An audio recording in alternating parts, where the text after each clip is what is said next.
Hey guys, welcome back to my channel. In this episode, we are going to see how to make delicious pineapple halwa without any artificial flavors. So let's begin. So these are the ingredients required to make pineapple kesari. I have taken about 2 cups of rava. You need to take equal quantities of sugar. For illustration purpose, I have taken the sugar in this cup, but you need to take equal quantities of sugar.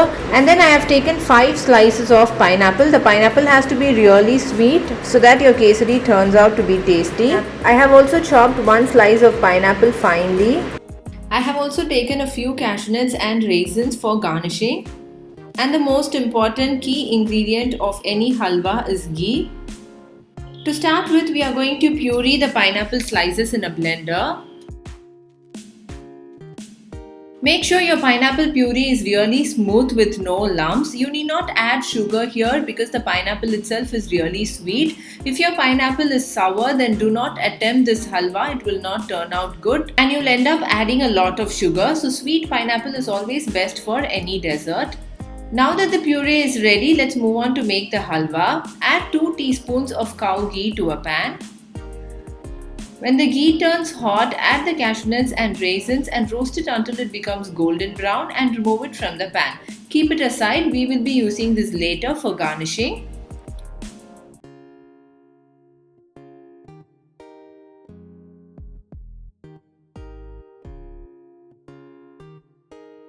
To the remaining ghee in the pan, add the rava.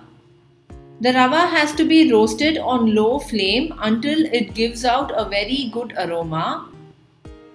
Be careful not to burn the rava. Saute it on low flame until the color changes a little, but it should not turn brown. Remove the rava from the pan before it could turn brown and keep it aside. Now to the same pan, add 1 teaspoon ghee and add the pineapple puree.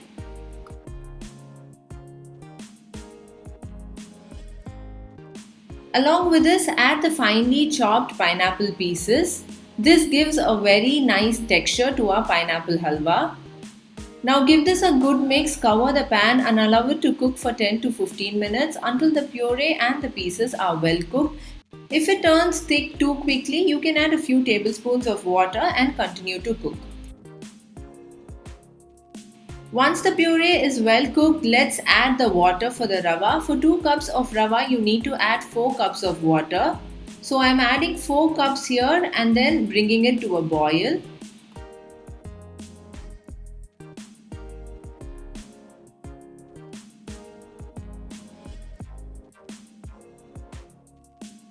Once the water starts to bubble, keep stirring the water with one hand and add the rava little by little using the other hand.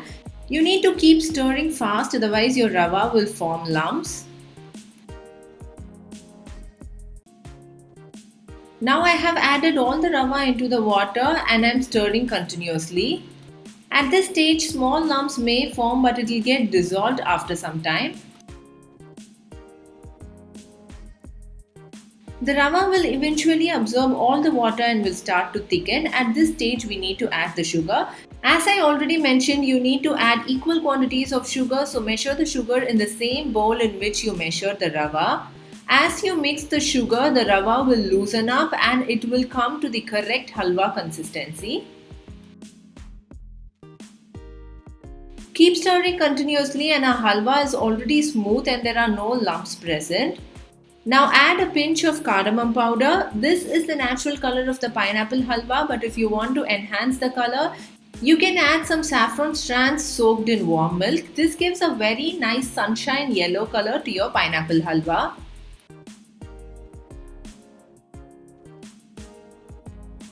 Our halwa has attained the beautiful desired color. Now add the cashews and the raisins and give it a good mix. The final step is to add the desired amount of ghee. Add 1 teaspoon ghee, give it a good mix and see if the halwa is sticking to the pan. If it is still sticking to the pan, you can add another teaspoon of ghee. If you feel the halwa is becoming too rich and you have added enough ghee, you can also substitute the ghee with normal refined oil. You can use oil instead of ghee. Ghee makes it richer and richer and it gives a thick consistency, whereas oil will loosen it up a little and it will be easy to eat as well for those who are not very fond of ghee. Now as you can see, my halwa is not sticking to the pan. When I move the halwa, it is flowing back perfectly, not sticking anywhere. I like my halwa smooth and soft like this. This texture is perfect for any fruit-based halwas. Finally, I am garnishing it with more cashews and raisins, and our pineapple halwa is ready to be served. Do try this mouth-watering recipe, share it with your friends and enjoy!